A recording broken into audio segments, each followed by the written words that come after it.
Hey there, welcome back to the Heel Toe Corner Club. I got a quickie here for you talking about clutch systems and can you use a non-dampened clutch system on a billet flywheel.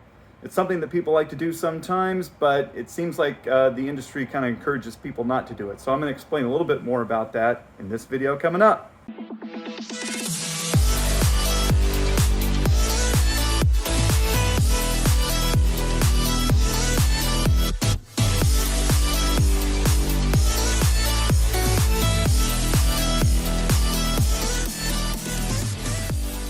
Okay, welcome to the Heel Toe Shop. This is our shipping counter, and we had just sold this clutch and this flywheel together, which is not a common thing for us to do. A billet aluminum flywheel typically is going to come along with a dampened clutch like this one. See, in the clutch disc, we have springs which create a dampened hub and provide a little bit of softness to the disengagement and engagement of the clutch system.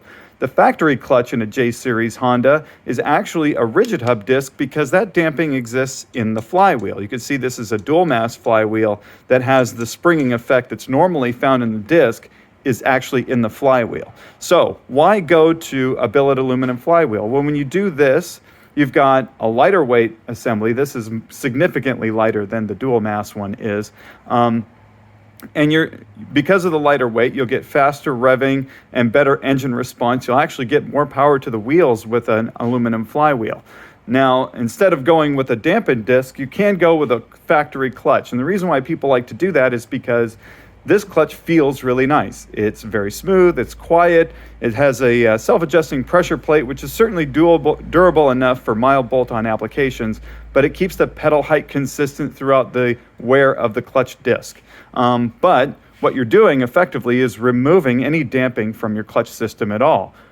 It would normally either be in the flywheel or it would be in the disc, but here there's none. So is that a bad thing? Is that an okay thing to do? The answer is yes. It's totally fine to do this, and what you end up with is a very responsive clutch system.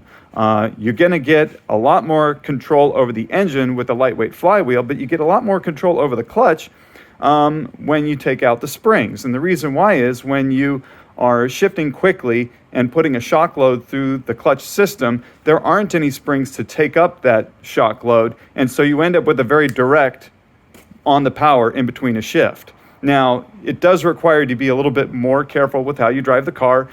We've seen people with these type of clutch discs wear these discs out and the springs can actually pop out of their captive areas here. That's a real sign of abuse, and that kind of driving scenario, you probably want the springs there even though you're going to wear out these discs because it's probably saving your drivetrain. But if you can drive like a reasonable person or even just a mildly sporty person, having a fully rigid disc is actually not going to create any problems. Actually, the metallurgy of these discs tends to be softer than the actual input shaft on the transmission. So if anything, you'll wear out these splines first.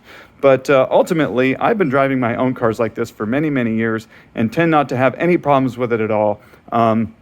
You'll get a lot more direct feel and again, more power to the ground as these springs are not sucking up torque that would normally be going through the clutch system.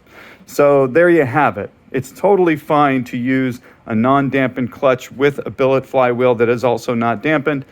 Just be aware that you're going to have to adjust your driving style just a little bit to accommodate for the fact that there aren't any dampers in there to make up for your sloppy clutch foot. Refine your driving style and you'll be rewarded with a very responsive clutch system. Thanks a lot for watching and have a great day.